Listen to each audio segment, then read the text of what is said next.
Hi there, I'm Shelby, a personal finance nerd who's passionate about treating every spending decision like a major research project. And welcome to the Personal Finance Diaries, where we keep it practical and honest. Here, we're all about helping you make smarter financial choices, from paying down debt to getting a real handle on your budget. And today, we are diving into the questions to ask a house cleaner before you hire one. Now, before we go any further, I want to share a story about something that happened to my mom. A few years ago, my mom hired a local cleaning company. She skimmed through the paperwork, saw what her per clean rate was supposed to be, and that was that. Or so she thought. After a few months, she mentioned to me that her checking account balance was consistently lower than what she expected it to be. And we thought there was no way it could be related to the cleaner. So we sat down and we went through all of her charges together. That was when I found out that she had been canceling her visits here and there, but she'd been doing it on short notice, and she had been hit with cancellation fee after cancellation fee by this local cleaning company. And she hadn't even noticed because she put a card on file with them and again hadn't been checking every single transaction to her checking account. But after reading through the full contract that she had signed, she and I were in agreement that it was her mistake. She hadn't asked any questions. She hadn't even read what she was signing. And she had never checked that the charges to her account matched what she expected to pay. And so really, that is exactly what this video is about, because hiring a house cleaner seems like a super simple task, until it isn't. From hidden fees to cancellation penalties to finding out that not everything you thought was included is actually included, these are all issues that don't really come up until they are suddenly a major problem for you. So, all of this said, the questions I'm going to walk you through in this video will help you get these must-have details before you've committed to or signed anything. Let's get into it. So, question 1 is, what is included in your standard clean and what isn't? And I know that sounds obvious, which is exactly why most people skip asking this one. Even I made this mistake with my very first booking. I expected the inside of my fridge to be wiped down, the outside of my sliding glass door to be spotless, and that the ceiling fan blades would get dusted. But in reality, none of those were included. And in the end, that was my bad because the cleaner did exactly what her contract said it included. I just hadn't bothered to really ask or look into what that was. So while every house cleaner is going to have slight variances in what they do and don't include in a standard cleaning, there are a lot of baselines that are standard across the industry. So for example, the standard task list for kitchens includes having your appliances wiped down, the sink scrubbed, the floor mopped, and all countertops and general surfaces cleaned and sanitized. For bathrooms, the usual tasks that are included are wiping down the tub or shower, scrubbing the inside and outside of the toilet, cleaning the sink and vanity, polishing the mirrors, and mopping the floor. Now for living areas and bedrooms, they're going to dust most surfaces, clean the floors, empty the trash. Those are the standard tasks that kind of no matter what company you go with, you can generally expect these to be included. But beyond these core tasks, it varies so much from one cleaner to another. So cleaning out the inside of the oven, the inside of the refrigerator, doing laundry, general organizing, even dishes. These are all things that I and my friends just kind of thought might be included with a standard cleaning, but they are almost always extras that you pay extra for. I think the reason that this confusion is so common is that a lot of people think that the words house cleaner and housekeeper mean the same thing. They actually have totally different definitions. A house cleaner is someone who is generally going to clean surfaces, floors, and tidy up rooms in general. A housekeeper is someone who truly manages all of those daily tasks. So like laundry, dishes, and organizing. That is all firmly in housekeeper territory, not so much house cleaner territory. So unsurprisingly, hiring one when you actually wanted the other is a very common source of frustration. And that's why this question, what tasks are and aren't included, is so important to ask. What I really recommend, if possible, is asking for a written room-by-room task list before you book or sign anything. And honestly, if any given cleaner can't provide a task list or even talk you through one, that can be a bit of a red flag. So that's another reason this is a great question to ask. All right, the second question is my cleaner an employee or an independent contractor? And I know this question might sound weirdly technical, like how could this possibly matter for the quality and the price of the clean that you're going to get, right? Well, the answer actually does have some financial implications for you, and that's why this question matters. So first, cleaning companies that have employees, think national companies like Mary Maids, for example. The corporate office for that company is the one who manages training, sets the standards, decides the task list of what's included in a clean. All of those details come down from the national level. Employees are also going to typically be covered by that company's workman's compensation insurance. And that means if, heaven forbid, a cleaner were to slip and fall while cleaning your home, they already have coverage through the national company. On top of that, national companies also usually carry liability insurance. And they've bonded their workers, both of which mean you have some level of protection if something of yours gets broken or goes missing. If the cleaner is an independent contractor, this picture is a little bit less standardized. These cleaners work independently, which means they bring their own habits, methods, and best practices to every cleaning task. And when it comes to workers' compensation and liability insurance, it's going to depend on that specific cleaner and how they have set up their independent little one-person business. But I want to be clear that this does not mean that having an independent contractor for your cleaner is a dangerous thing. It just means that you have to ask a couple more follow-up questions.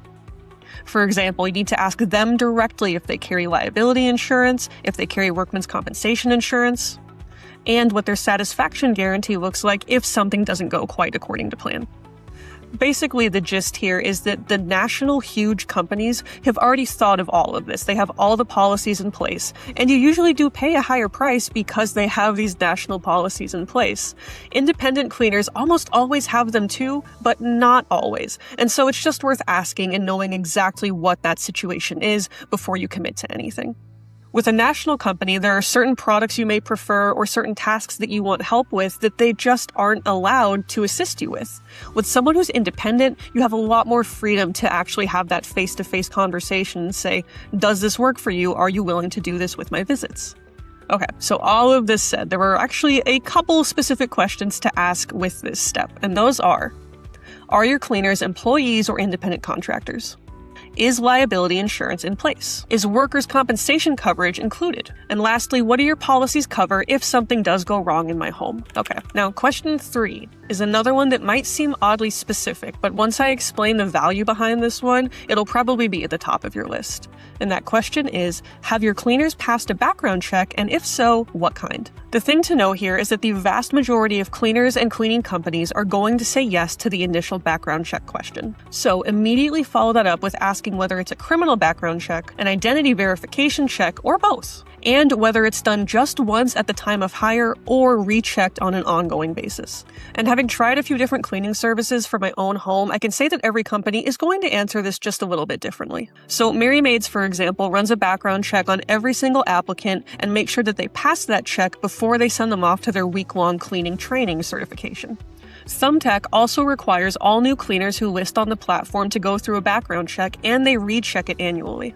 HomeAglow, which is the service that I'm using currently, covers the cost of a criminal background check for every new cleaner on the platform. And more importantly, they require them to pass that background check before they can book any cleanings. Now, while every cleaner and cleaning company is going to approach this a little bit differently, there are, again, a couple elements that are fairly universal. For example, as a customer, you will basically never be allowed to pull up a specific cleaner's background check and read through it. Instead, I would say the best thing you can do is to go to any service that you're considering, find their terms and conditions page, and find their background check policy to see if they spell out how often they recheck and what all of that looks like. And if you can't find that info, I would highly recommend reaching out to their support team and just asking, what happens if my cleaner's background check or details change while they're already on the platform? Question 4. If my mom had asked this a few years ago, probably would have saved herself a lot of the financial confusion that she ultimately went through. And that question is, what is the full pricing breakdown? Because as she and I learned the hard way, the per clean rate is one number.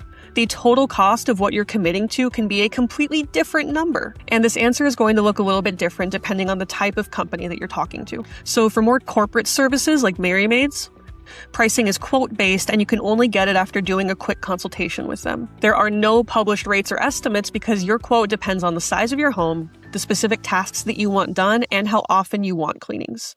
Now, with these national options, there are usually no extra fees and no memberships you have to sign up for. All you do basically is get a direct quote from your local franchise, you commit to a certain amount of time, like 6 months or a year, and then that's the price you pay, barring any late cancellations. The trade-off is that in order to get a number to compare to other options, you're going to have to get on the phone with them. Now, another option are marketplace platforms, which aren't cleaning companies themselves, but online platforms that connect you with local cleaners near you.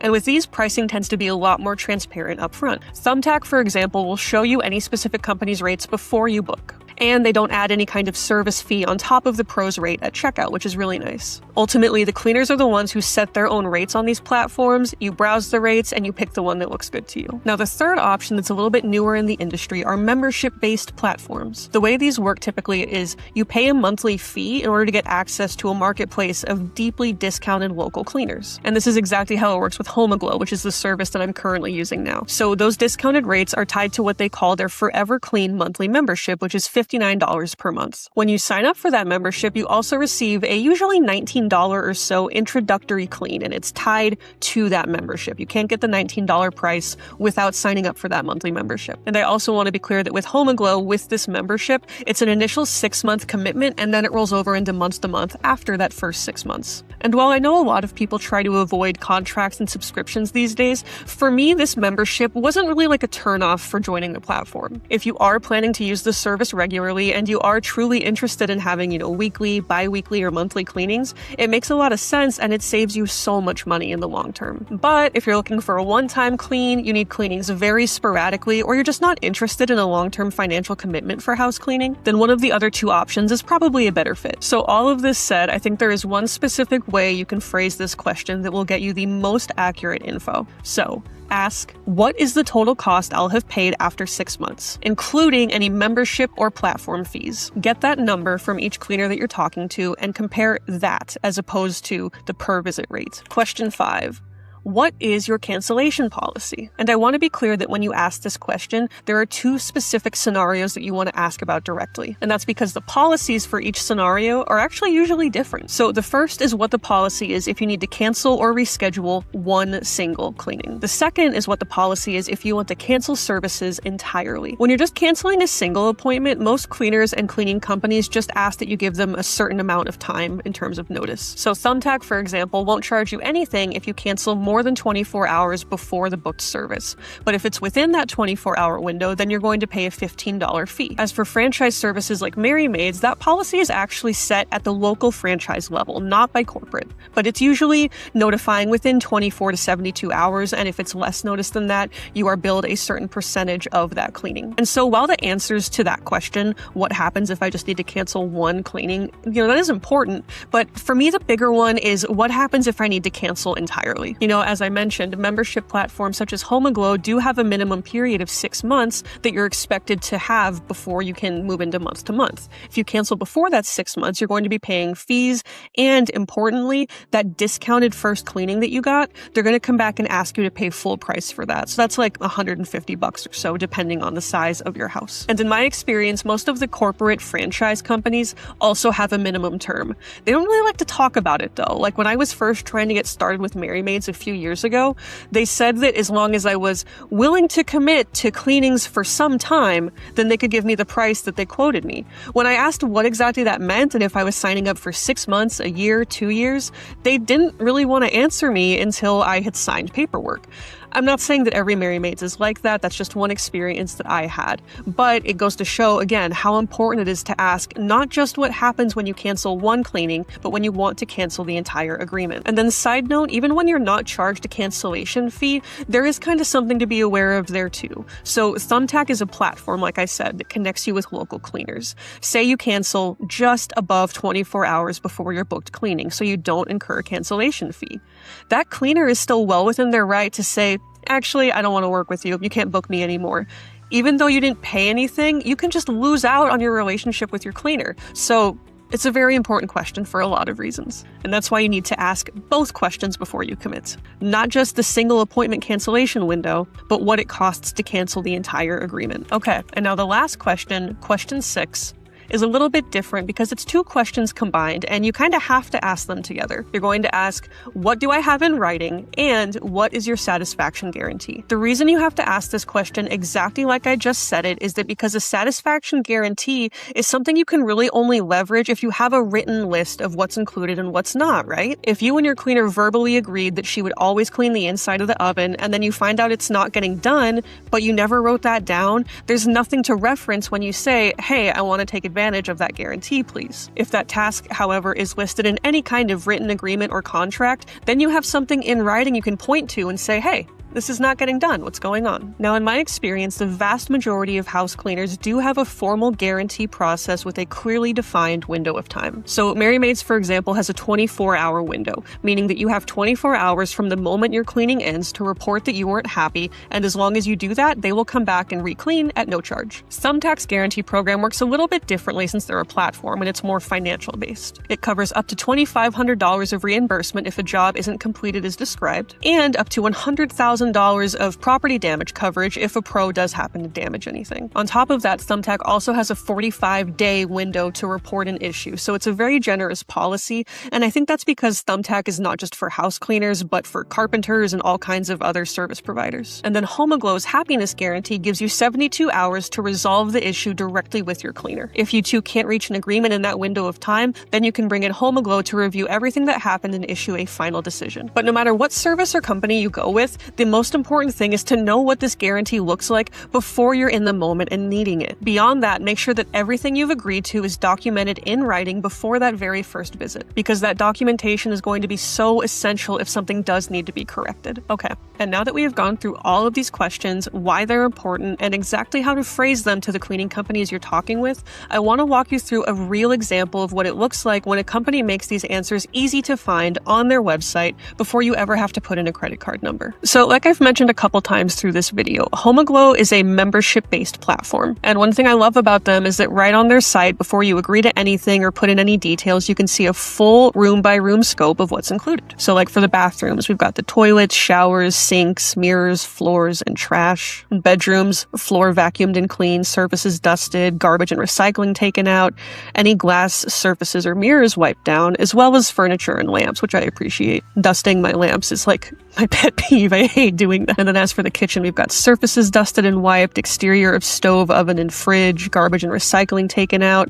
They also call out that they do dishes, which I am not mad about, and then they'll vacuum and mop the floors too, of course. And another thing I really love is that they explicitly call out what services are extra. So laundry, organizing and cleaning inside the fridge, cleaning and organizing inside cabinets, all things that you can choose to add, and they're very clear about the fact that you just add an extra half hour per service. It's very clear what it is going to cost you upfront to add any of these things. Now, as for Homoglow's background check policy, that is all spelled out really clearly on their how to apply to be a cleaner page. Obviously, I'm not applying to be one, I want to hire one, but seeing the process they go through is very informative. And so we can see clearly that every cleaner is required to submit their social security number for identity verification. They have to complete and pass a criminal background check, which the platform pays the fee for.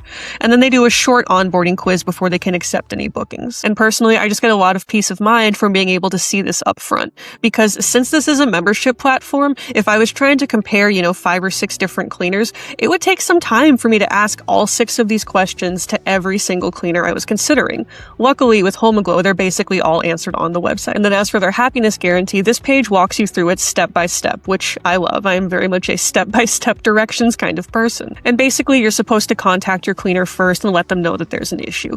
They will ideally offer to come by and fix it up or give you a partial refund for that task. And if you can't reach an agreement, you can bring in Homoglow after 72 hours to issue a final decision on what to do. And again, I just really appreciate that this timeline is so clearly stated up front long before I need it. And then lastly, all of the pricing terms are spelled out clearly right here on the checkout page before you even get to the point of entering in your payment information. You can see that the Forever Clean membership is $59 a month. You can see that the introductory clean is tied to that offer. That 6-month minimum that I mentioned is clearly spelled out here, not buried in fine print on some other page. And so the long and short of it is that as long as you actually read through this page before you proceed through the checkout, there will be no surprises because everything is laid out clearly. And I'll be honest that not every cleaner or cleaning service makes this information so easy to find. I said at the start of this video that I like to treat every spending decision like a research project. It's kind of a good thing that I'm that kind of person because a lot of these services require you to do some deep digging and some deep reading in their terms and conditions in order to get this info. In extreme cases, you even have to get on the phone and have it told to you verbally. And I can tell you from experience that asking for that in writing does not always go super well. But in my opinion, this is what good transparency from any cleaner or cleaning platform looks like. But even if you ultimately end up interested in a company that doesn't have this info listed so clearly on their website, you now have a breakdown of all 6 questions to ask them directly yourself so that you can always be sure you're making a well-informed decision. Thanks for hanging out with me here today on the Personal Finance Diaries. If you found this useful, don't forget to subscribe because we are all about making smarter money moves. See you next time.